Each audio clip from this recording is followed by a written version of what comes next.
Welcome home. We are WNST, AM 1570, Towson, Baltimore. We are Baltimore positively getting through this snowstorm, getting through the new hiring of Jesse Minter as the head coach of the Baltimore Ravens. Luke Jones is going to join me. We're going to be doing a Cup of Soup or Bowl next week. Beginning on Monday, we're going to be at Fadley's at Lexington Market. Tuesday, we're going to be at El Guapo in Catonsville. Wednesday, we're going to be at Coco's in Lauraville. Thursday, back at Pizza John's in Essex on my side of town. And then we're going to wrap things up on Friday, the Friday Football Frenzy. We're going to be doing a Cup of Super Bowl at Costas in Timonium at the racetrack. So come on out and say hello. I'm probably going to drag Luke out at some point.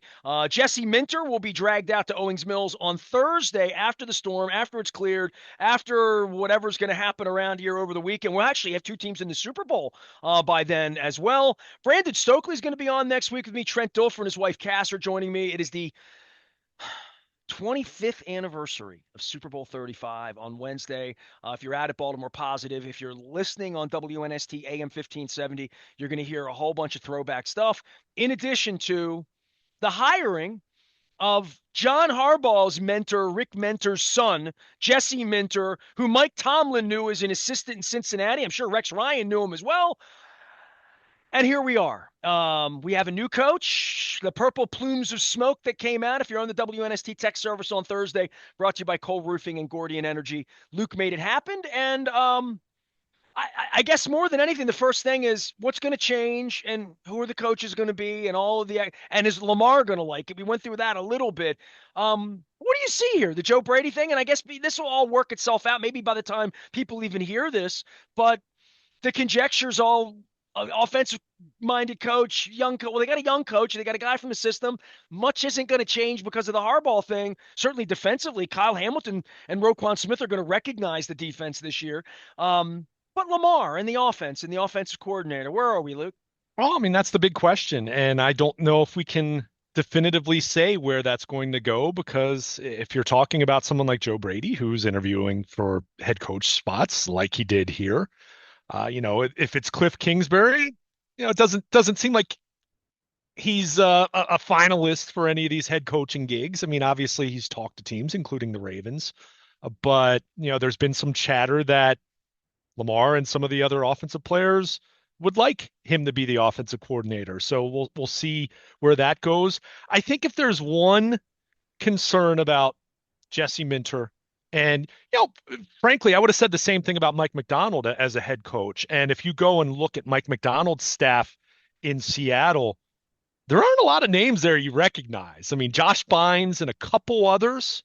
But when you do have a coach who's worked in one place, or in this case, one family, where he worked for John Harbaugh and then had 1 year at Vanderbilt and then worked for Jim Harbaugh, there isn't necessarily this easily recognizable network for him to draw from in terms of his assistants. Now, as I just said, I mean, Mike Macdonald, it's not like Macdonald took 6 guys from the Ravens with him when he went to Seattle. I mean, it was, very minimal.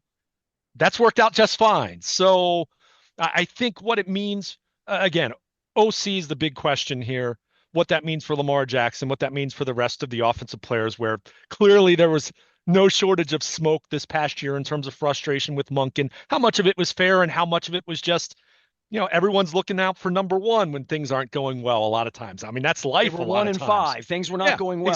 Exactly. So that's the big question. But just in a general sense, looking around at what the coaching staff's going to be, that's where I do look at this thing and say, there's probably going to be some continuity, more continuity here than you would think. And I would point out, go look at John Harbaugh's staff in 2008. There were 4 or 5 carryovers from Billick's staff. I mean, that's not out of the ordinary, right? Generally, when you Billick carried over Marvin Lewis. That's what I'm saying, right? So, I mean, John Harbaugh carried over Rex Ryan, as awkward as that looked on paper with Rex wanting that job. But point with that is, in this case, when you are bringing in someone that you have familiarity with, and I'll continue to remind, Jesse Minter hasn't been with the Ravens in 5 years now, going on 6 years. There are only 9 players left from 2020, and that includes free agent Patrick Ricard, potential cap casualty, Marlon Humphrey, right? I mean, there aren't a ton of players like Kyle Hamilton never worked with Jesse Minter, right? So the point with that is, he's coming in, he's going to have some fresh and different perspectives. I would hope he's going to have some ideas for some assistants to come in that don't necessarily have any ties to the Ravens. I'll give you a name right now, and I don't think he's going to be their defensive coordinator, but right down the road in Annapolis, PJ Volker is the defensive coordinator at Navy.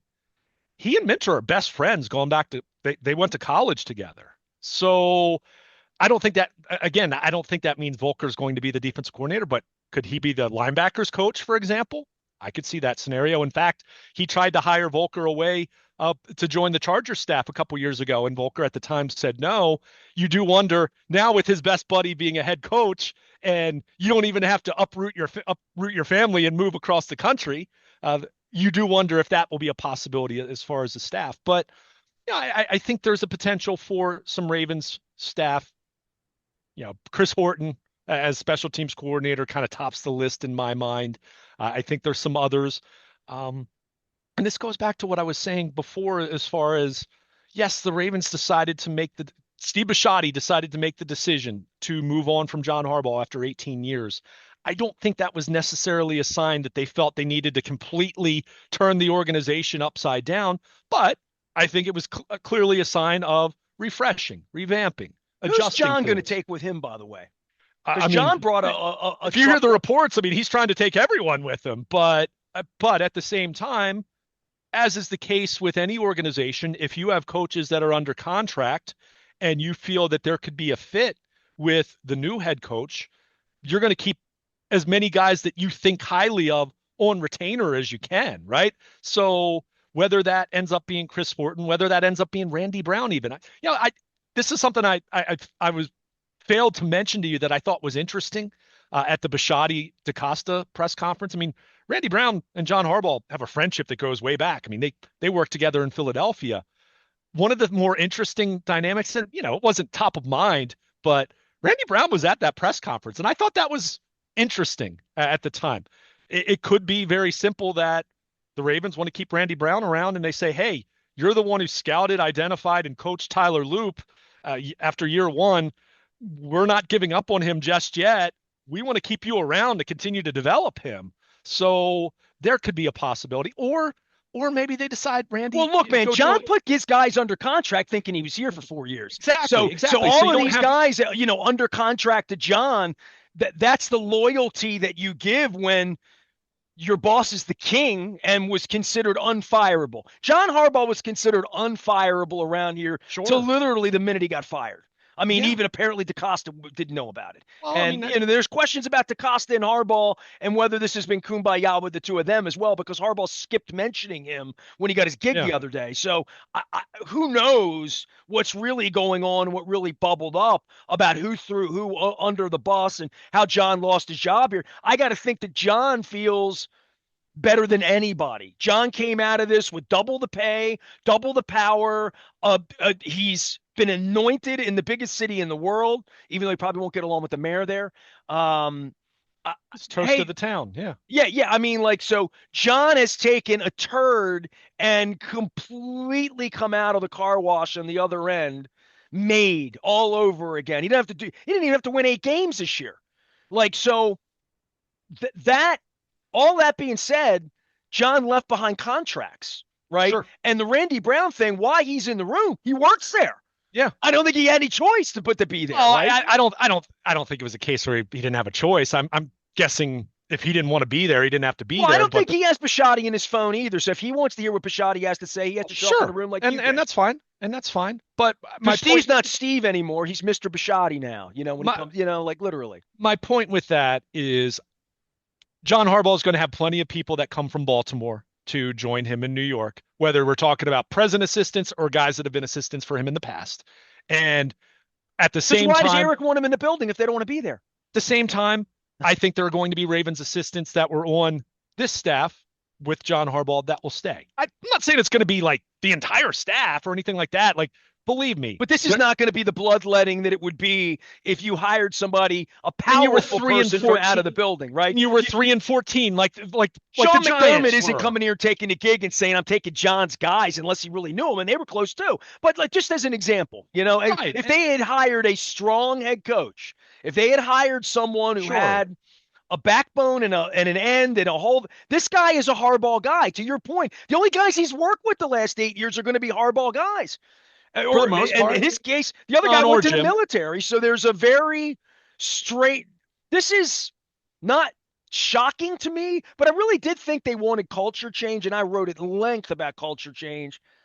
This is going to be easy for them, an easy transition for them. Now, whether Lamar signs on, like how they get on that, but in the building, this isn't everybody diving under their desks afraid of the boogeyman because they know this guy and they knew him when he was a kid 7 years ago. I mean, most of the employees that are in the building are the same. They've added staff because they make billions of dollars over there. They do it. They add people to replace you and me to ask questions around there.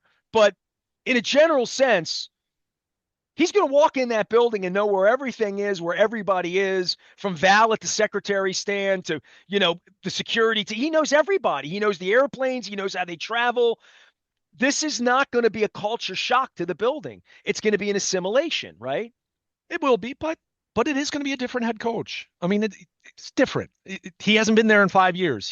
And Eric has more power, by the way, this time And by that's far. and that's By a that's a far. that's a fair observation as well. In the same way that I talked about how, okay, over the years, John Harbaugh, when he's a fifth year or a 6th year head coach who had just won a Super Bowl, when he's a 10th year head coach, when he's a 15th year head coach, that is a different dynamic than a first year head coach coming into the building, right? Even someone who's familiar with, but Jesse Minter 6 years from now, there'll probably be more pushback if he has a disagreement with Eric DeCosta. That's human nature. Well, the interesting thing to me is how I Sashi disagree Brown with was you going to be more in on now than this. I disagree with you more now, like in a way that I feel comfortable when to debate it, that I wouldn't have one in 2009 necessarily. I mean, that's just human nature. I don't ever think you're nuts. If I thought you were nuts, I would just say I think you're out of your mind. But I think this particular thing for me is familiarity and That's who fine. Eric is and who they are and how it's comfortable. But the power play with Eric in this, giving this young guy the job, who was the young guy in the building, it was Mr. DeCosta down the hallway. He sees Eric as a senior guy.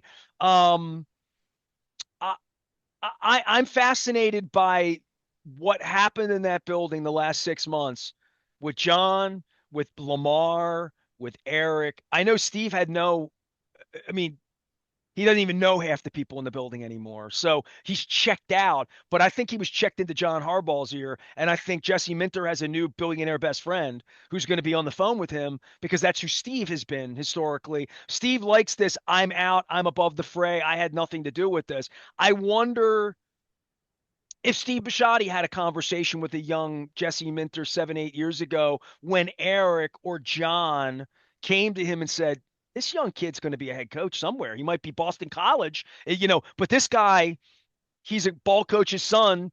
He's 28 years old. He's in our building. He's going to be a head coach somewhere.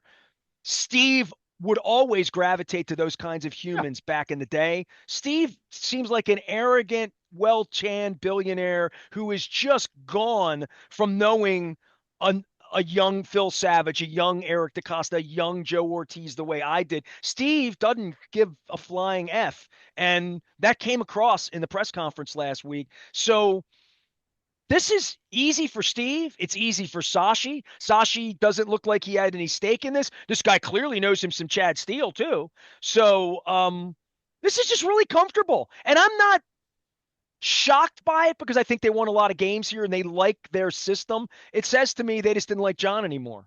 They just didn't like John anymore. And John had a lot of power and had a lot of prick in him and had a lot of paranoia in him. I'm interested to see what this is going to be because this feels like fumigating the place of the old air of a 63-year-old power head,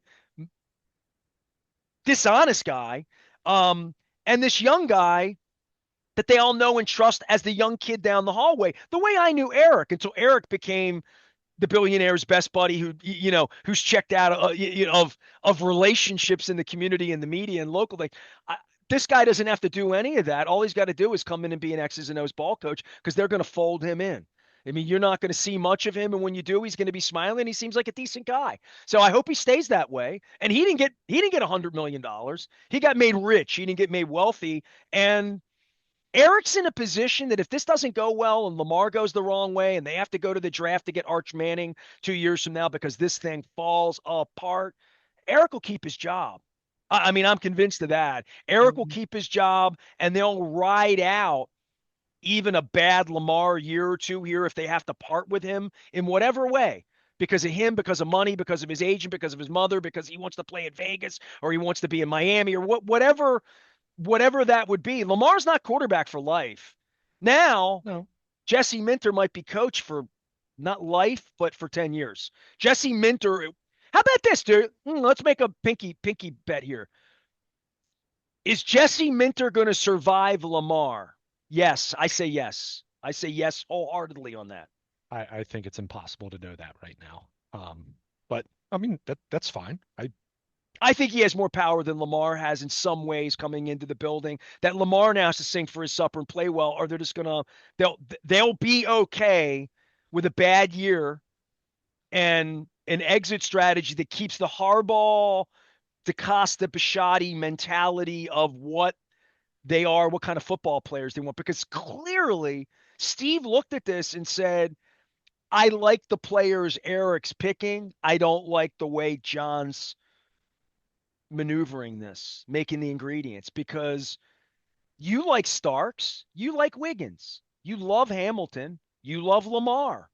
I don't know. We can take some Trenton Simpsons and sprinkle in some things we haven't loved about Eric's drafts, but in a general sense, Eric very safe at this point to pick football players for the foreseeable future because one thing the owner doesn't want to do is come in and destroy the guts of the franchise. I mean, that's clear in hiring Minter. I don't know. He did just fire an 18th year head coach. I mean, and hired his young assistant. Okay, but you also were saying, everyone was saying 3 months ago that John Harbaugh was never going to be fired, and they did that. So, I think you're making assumptions just like you did before. I don't know if Eric DeCosta is completely safe if this thing goes in such a poor direction that you're suggesting. Well, it would be perceived that Minter wouldn't be a very good coach if he comes in here and takes over a team that, let's be honest, by April 30th, when the draft is over,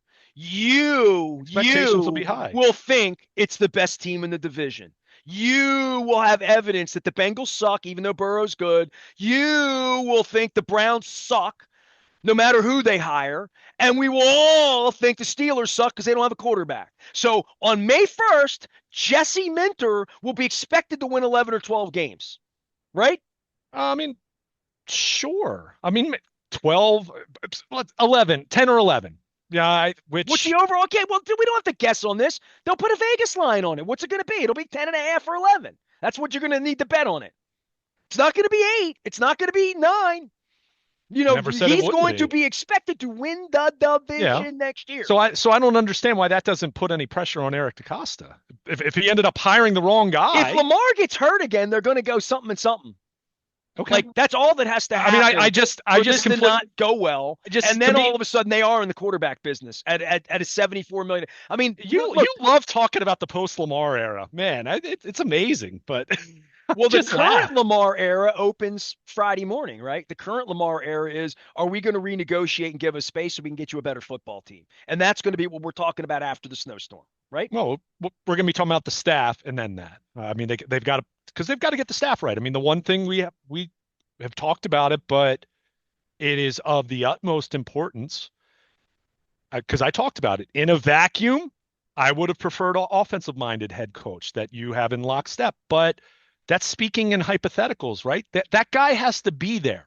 It's one thing to say you want to hire the next Sean McVay, but if you don't see the next Sean McVay in the 17 or however many candidates they ultimately interviewed, you can't force it. So Nate Shieldhouse gets the Dolphins job and recruits Lamar a year from that. I mean, that's the game you play as to we could have had Mike McDonald here, right? Or Sure. what? Or we could have had Rex Ryan here many years ago if Steve would have made a mistake, right? And brought him in, right? Instead of John. So, and I'll give Steve and Aaron, I'll give them all the benefit of the doubt. They win a lot of football games around here. They do. And Yeah. they've done it in this system, and that's what they've decided to keep. And I'm people ask me what I think of the hire. I think it's the safest thing they almost possibly could have done in a lot of ways. Also an inexpensive thing, and also a thing that probably gives them the best chance to not upset Lamar, not have a post Lamar era, actually win 12 or 13 games next year, actually be playing this week next year. If they do that, I'm not going to look like the village idiot because I'm not betting against them doing that. Yeah. I mean, it's Jesse Minter of all the candidates was always, first of all, he was perceived by around the league as one of the better up and coming candidates in this hiring cycle. You go back and look at lists that were, different rankings and lists that were put together 3, 4 months ago. You'd find Jesse Minter, maybe not at the top, but he was near the top. He was certainly in the top 5 or 6 that were being talked about because of the Harbaugh connection, because of comparisons to Mike McDonald and what McDonald was doing in Seattle. So, but I think you look at most of the betting, and like a lot of the betting markets, I mean, that stuff is interesting, but I think a lot of people put too much into that. But he was always viewed as a favorite for the job in that way. So, and it made sense because of the familiarity factor, because of the perception that even so many fans have talked about. And you can't tell me that internally, Steve Bisciotti and Eric DeCosta, if they were being honest and they knew how this was going to go, if you had told them 2 years ago that John would be out 2 years, in 2 years, they would have been saying, man, it'd be really nice to hold on to Mike McDonald then. So I think as much as, yes, the familiarity and the Harbaugh connection, I think the other major element to this is feeling like they're able to reverse losing Mike McDonald, which they think will immediately pay major dividends for their defense from an X's and O's standpoint. And they think Minter has the emotional intelligence to coach a football team, to run a football team. And when you see the reaction from the likes of Derwin James at his old place, you can kind of see why they feel that way because it's been overwhelmingly positive and players seem to love the guy, not just as a person, but as a ball coach because of how much he knows. Well, he's Harbaugh approved by both of them, right? So, he comes through. If Jim and John Harbaugh like your football, then they're all about football. I saw John's Sure. press conference last week. It's all about, and it is, and It needs to be. yeah, and But Jesse Minter passes that test for sure. But the unknown is all the other stuff that's tied in to being a head coach. And that's where I'm interested to see what this staff looks like. I mean, obviously, the offensive coordinator and quarterbacks coach. I mean, I haven't even mentioned it. Quarterbacks coach. I don't know. Does T. Martin hang around? Lamar likes him. I don't think you're going to promote him the offensive coordinator, but considering, Jesse Minter, familiarity, knowing how things work here, whoever the OC is, if they can work with T. Martin and that keeps Lamar happy, then Lamar doesn't want a new quarterback. Then that could be right? a very seamless transition there where you say, okay, let's get back to the best things that Todd Monken did, except we have a new dynamic here from a personality standpoint. By the way, is Jesse Minter going to have an opinion on that? What's his opinion on Lamar and how important? I mean, he better have an opinion on Lamar. From an off. I mean, he's a defensive coach. Hasn't coached in a quarterback room, but obviously spends his whole days trying to stop Lamar, like literally on the inside and the outside, because he was on this side of the fence 8 years ago when Lamar was playing electronic football out there with Marshall Yanda. He was here when Flacco was here, by the way. Jesse Minter was. So he saw that whole transition. I'm interested to hear what his philosophies on offense are because I don't know that he's been asked that. I don't know that he's been asked a lot of questions, dude. I went looking for B-roll on him. He hasn't been a head coach anywhere. I mean, around here, he never sat in front of you and as a young man. And when you work for these conglomerates now, you're not just allowed to go sit on somebody's couch with a podcast in your hometown and just bullshit. You're just not allowed to be a human being. You're under contract to You're under John Harbaugh. John Harbaugh would rather die than send his assistants over here. Although he sat in his office and swore to me that Jesse Minter would be here back in 2019. He was going to send all his young assistants over, and I was going to get to know them, like Billick did a million years ago. And a lot of those guys went on to be Jim Schwartz and Rex Ryan and Mike Pettin and Jack Del Rio and down the line.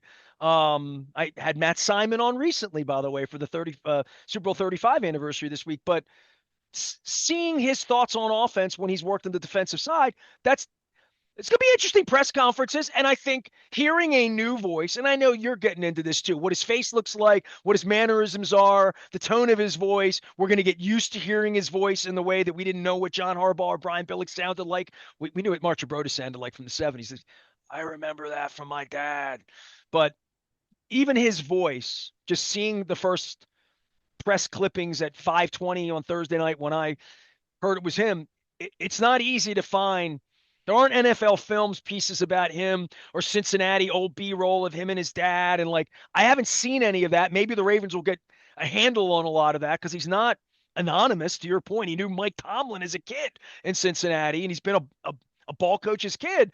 But I'm interested in what hours and hours and hours of him is going to sound like when in Florida next month at the owners' meetings, he's going to be at the table for an hour having eggs and bacon and talking about things. We learn quickly. John liked Jesus. John liked scripture. John didn't golf. John didn't have hobbies. Billick didn't fish. Like, well, I don't know anything about him, but I know when you're a young ball coach and this is all you've wanted to do, I don't know. Does he like baseball? Did he play lacrosse as a kid? I don't know. I mean, I don't know anything about him. And when I went sniffing, when you work in the league for a decade and you don't give interviews, you don't get to know the Lukes and the Nestors along the way I really knew young coaches 25 years ago. I had friends reach to me and say, who do I know in the process? I'm like, well, I know Anthony Weaver because he was around 20 years ago here. But I was in the building in 17, 18, 19 before 20 and COVID, and I didn't have any access to stand and talk to Jesse Minter because Eric said, hey, talk to that young guy. He's going to be a coach. I mean, that's Rick Minter's kid. Like, that sort of thing left the media when Billick left, quite frankly, and something you never really experienced, Can't say that I really did. So it'll be interesting because he's a first-time head coach at any level. Who does he bring in? And I would assume, I mean, Rick Minter, his dad was a defensive analyst on the Chargers staff. I would assume there's going to be something like that. But I think for as much focus as there is on the offensive coordinator and what that's going to mean and how important that's going to be because of Lamar Jackson, because of the fact that Jesse Minter is a defensive guy, right? You need to get that right. I am interested to see what they do with the defensive coordinator spot. There are two different ways you can go there. You can go with it is a promotion for a position coach somewhere, whether it's the Chargers or somewhere that Jesse Minter has encountered someone or the friend of a friend, right? I mean, that's kind of how this works. And you say, how about his buddy down at Navy? I mean, I don't know if he'd be the defensive coordinator though, but point is that's not going to be assuming Jesse Minter is going to call the defense. At least initially, that tends to be how it works, right? Mike Macdonald calls the defense in Seattle. Is he going to do that forever? Well, I think a lot of that has to depend on what does his staff look like and how do guys develop. I think a lot of times you'll see a head coach who has a expertise on one side of the ball or the other. They'll call plays. They get a few years into it. There's someone that has been developed or groomed to do that within the organization. And then eventually they hand that over because there are other things to the job. So I think the defensive coordinator has a potential to be a really strong position coach elsewhere that you can then promote, even though it's not a traditional you run the defense kind of a coordinator job. Or, and this is where it'd be interesting, and this is where I'll point out that Mike Macdonald, the last couple years. Now, I looked at it and I think they missed each other by a year, but I could be wrong on this. But you know who Mike Macdonald's had on his staff in Seattle? Leslie Frazier, former head coach. And I do wonder, and maybe Minter's father fulfills this role because he's a ball coach, a head coach, albeit at the college level, and maybe that's sufficient. But I do wonder if maybe you look at your defensive coordinator spot as almost like an assistant head coach. And then you kind of go back to like what John Harbaugh did. Like Cam Cameron, even though John and Cam are similar, I think they're identical in age, almost the same age. But John brought Cam Cameron in as his offensive coordinator, and he had just been a head coach. So I think regardless of how that ended 5 years later or 4 years later, I think there's absolutely something to be said to hiring someone on this staff that has former head coach experience, whether that would be a defensive minded guy that might just fit in well and give Minter some perspective on the other parts of the job because it's not just running your defense. It's going to be way more than that. Or do you, like I said, you kind of take that spot and a really, really good position coach somewhere that you pluck that guy and say, hey, you'll be the defense coordinator here. You're not going to call plays on Sundays, but you're going to help me put together the game plan every week. So that's still going to be a really important job. So because I can't do all that by myself as the head coach. So there, anyone I will think when tell you you, come in and been the defensive coordinator, it's really hard to give that up. I mean, even with Billick oh, I with don't think he's offense here, I mean, that's the one I, thing with Harbaugh. You didn't have to think about that so much because he wasn't going to run either side of the ball sure. from the beginning. So I don't think he's going to give that up, but he's going to have to delegate some at least, right? You're not going to be able to, because let's not act like being the defensive coordinator is, oh, well, you show up at 9 o'clock and you're leaving by 3:30, right? I mean, that's a full-time job. So yes, he's still going to run the defense, and I'd be surprised if when he has his press conference next Thursday, if he says he's not going to call the defense on Sundays. But that said, he's going to need a defensive coordinator that's going to help him with the game plan, right? And help put that together and help carry that out. And he's going to need position coaches who are going to teach the defense. As much as I talked about the potential for some staff carryover, I'm not sure there's going to be a ton of that on the defensive side of the ball because of what happened with the defense the last couple of years, right? Going back to the conversation you and I had a couple of days ago where, you and I have both talked to people who would know, people who have a much greater level of expertise than us that flat out said that the Ravens weren't that terribly well coached this past year and could kind of see, with their defense and with different elements of the football team that broke down. So, this is where I think it's going to be interesting because, yeah, he has Ravens ties and there are Harbaugh ties, but again, go to Mike Macdonald's staff in Seattle. You don't see that staff littered with former Ravens assistants. There's like Josh Bynes is on that staff. You're going to see the Giants staff littered with former Ravens assistants. No question. But that's where I look at that and say, okay, Mike Macdonald didn't have to rely on a bunch of former Ravens coaches, so. One thing about these ball coaches out there, and these young guys want to meet people they haven't met, and that's some degree. And right? to me, it's not just who you know, but it might be who you know and who they know, right? It might be that Jesse Minter has a friend somewhere in the league, and obviously he has friends all around the league because all these guys, combine and Senior Bowl and all that.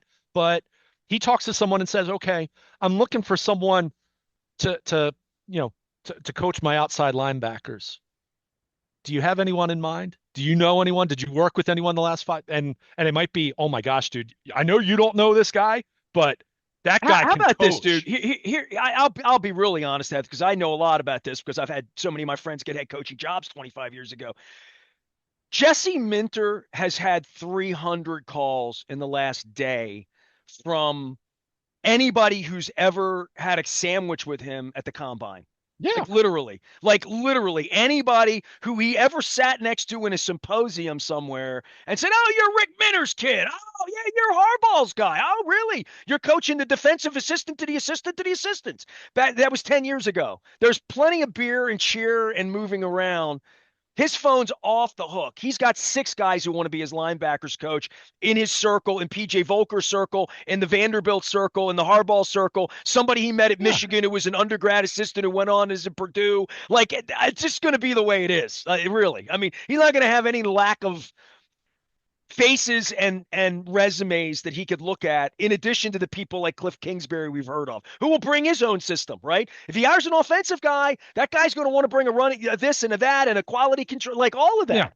Yeah, I mean it's going Cliff to be Kingsbury interesting. filled out a whole staff in Arizona, right? But Like, I would also point out because of Minter's past with the Ravens, I wouldn't dismiss the possibility of some former Ravens assistants coming back. Like, and I'll just throw this name out there as one example. I haven't heard this, but Drew Wilkins was kind of a Wink Martindale guy. He's the pass rush coordinator for the Rams right now. Could Drew Wilkins be? Yeah, and he worked with Jesse Minter. They were at similar places in their respective coaching careers back in 2017, 18, 19. Could Drew Wilkins be on this staff? Right? Could they bring back someone like Joe Cullen? I don't would know. I mean, Shieldhouse take a gig as an offensive he coordinator here? could. He could. I mean, that to me would be a fascinating. That would be intriguing. Now, The feeling is he's getting a gig next week, though, the right? feeling, well, the feeling would be. I mean, I don't know if he's gonna be a head coach this year. I mean, he's still young. I mean, he would have still been like a dark horse. Like I mentioned him as someone I was intrigued by, but he would have been an off the beaten path because he's only the pass game coordinator there. But it could be Davis Webb or Nate Shieldhouse as the offensive coordinator. Now, the problem with that you run into is if that guy is amazing as a rock star with Lamar Jackson in 2026, You'll lose him. he could be a head coach next year. And that would be the thought of someone like Cliff Kingsbury Well, who could McVay work, isn't but afraid of that. Neither's McDonald. They brought great and guys in, and if ultimately they you get can't promoted, be. they get promoted. You can't be. And that, Harbaugh was, though. That's why Harbaugh brought Greg Madison in there. And I think to some degree, Bisciotti saw that and leaned into that a little bit. I mean, like literally, Bisciotti is a management thing. Either thought that was yeah, get some guys around here we're not going to lose. yeah. You know, Well, as and I think that, yeah. in the case of where they ran into trouble with John over the years was it could be either one any given year, right? Whereas now where you have a defensive minded head coach, and the same would have been true if they had hired an offensive minded head coach, where you say, all right, yeah, you might lose the coordinator on the other side of the ball in terms of that whatever the head coach's expertise is, you could lose that other guy. But in John's case, I mean, you had years where you could lose both your guys. I mean, think about it. It didn't happen, but post 2023, Mike McDonald went to Seattle. Todd Monken, there was interest in Todd Monken. He went on interviews the last couple, not well, even now he's going on interviews, but there was the possibility of losing both your coordinators. So at the very least, from that standpoint, your defense now, which let's face it, the Ravens defense lost its way the last couple years. There's no question about that. Despite the talent, despite the money spent, whether the talent was overrated in certain spots or not, it's still underperformed, right? I mean, on paper, that defense absolutely underperformed this year. And yeah, the Matabike thing was a big thing, but that doesn't absolve everything that went down.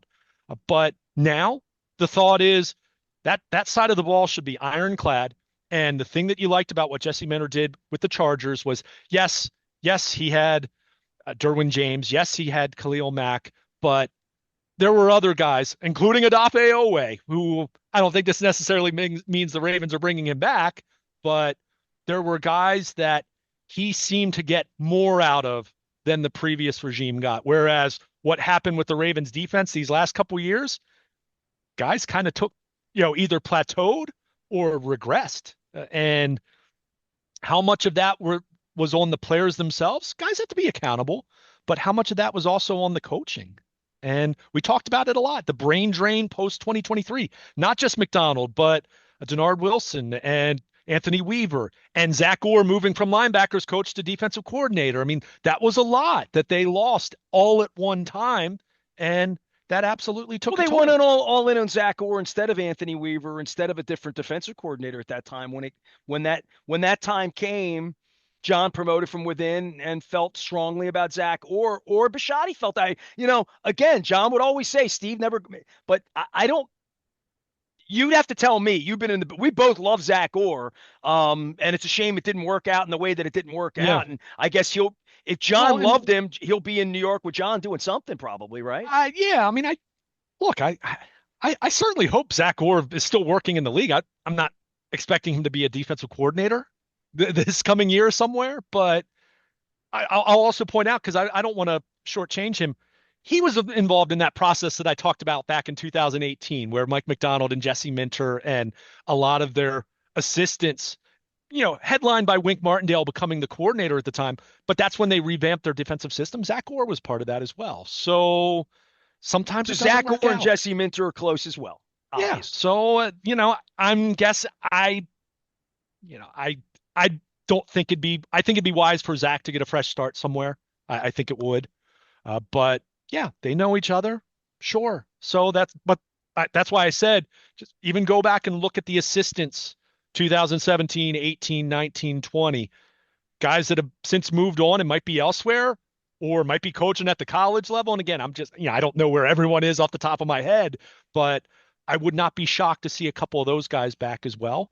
But at the same time, the Ravens like certain assistants that are still under contract. If Eric DeCosta likes certain assistants that are under contract, I think there's very much a possibility, if not a likelihood, that you'll see some of those guys retained. As I said, generally, you made the point. If it's a big name guy coming in from that's an outsider, like Sean Payton, if it's someone like that, or if your team was just so incredibly horrible, like 3-14 terrible, where you just say, we need to wipe the slate clean. This was terrible. There were no redeemable qualities about this football team, and we need to start anew. I mean, the Ravens weren't that this year, right? So, yeah, I think you're going to see some staff members retained, and you're going to see probably at least a couple familiar names return.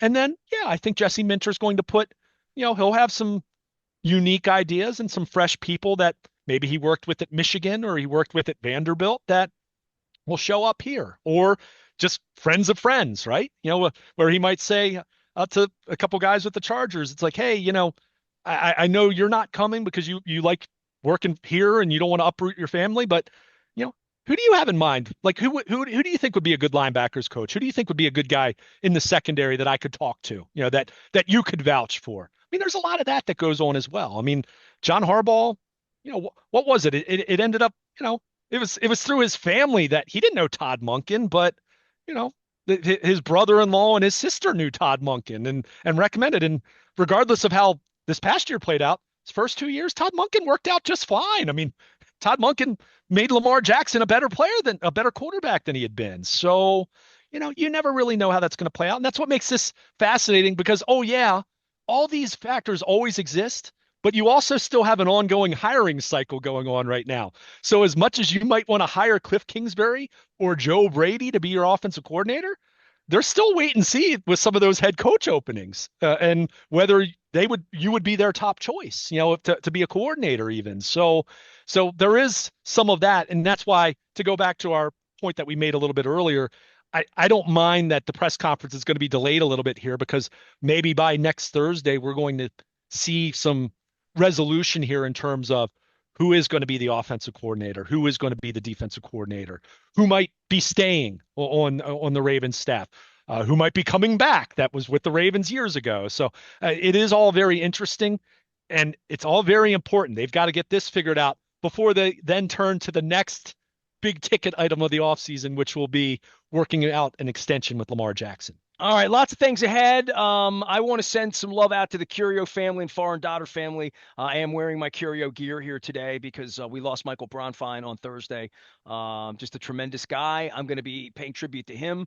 We're also going to be paying tribute in the theme of purple here to the Super Bowl 35 team, the 25th anniversary of Whiskey Joe's is Wednesday.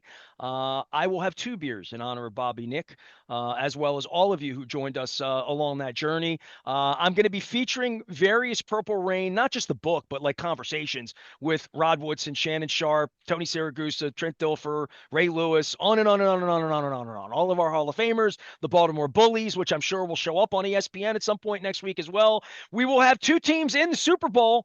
What Super Bowl is this? 50 I don't. Oh man, you're 58, putting me on the spot. I don't know. I don't know, and I certainly don't know the damn Roman numerals. I never could figure the Roman numerals out. XLVII is all I knew because I had think to write this is Super Bowl 60, isn't it? Is it? Oh I yeah, think it because is. San Francisco, right? That's right. Is that LV, LX? Yeah. LX? Roman numeral lessons, right? L Well, is we're going to be 50 doing and X is because 10. Chad Steele had me blackballed in the NFL because I'm a bad guy and I don't care about football. I have candy cane scratch-offs to give away. We're going to be raising awareness for the Maryland Food Bank. A cup of soup or bowl begins next Monday. Get the snow out of here. We're going to be at Faidley's next Monday. We're going to be Tuesday at El Guapo. I said State Fair earlier. We're going to be at El Guapo across the street because they have that Mexican tortilla soup that I love. And it's a cup of Super Bowl, and I need to mix things up. Man cannot live on Maryland crab soup alone. Although on Wednesday, I will be having cream of crab soup and my favorite at Coco's. I was going to do a crab soup tour, and I'm like, how am I going to get better cream of crab soup than Coco's or better Maryland crab soup than Costa's? So I'm going to do that on Friday. And then on Thursday, they do have a crab cake and they do have crab soup at Pizza John's. But I snuck in there the other day. I know you're wearing the hat, Luke. I snuck into Pizza John. I didn't tell anybody. My wife knows. But I snuck in and I got a cheesesteak and I got crinkle cut fries and gravy. And if you get the crinkle cut fries and gravy, you got to stay. You don't take that to go. It doesn't taste as good. But the gravy at Pizza John's really good too. It's good. So maybe I'll get a hot beef sandwich or something. I'm working something. Next week, a cup of soup or bowl for the Maryland Food Bank. Charities all week. Great people coming by. Friends of mine. Some of my old Essex goons are going to show up at Pizza John's next week too. So that's going to be fun as well. Super Bowl 35 love all week long. Jesse Minter, new head coach. Everything is out at Baltimore Positive. Stay with us.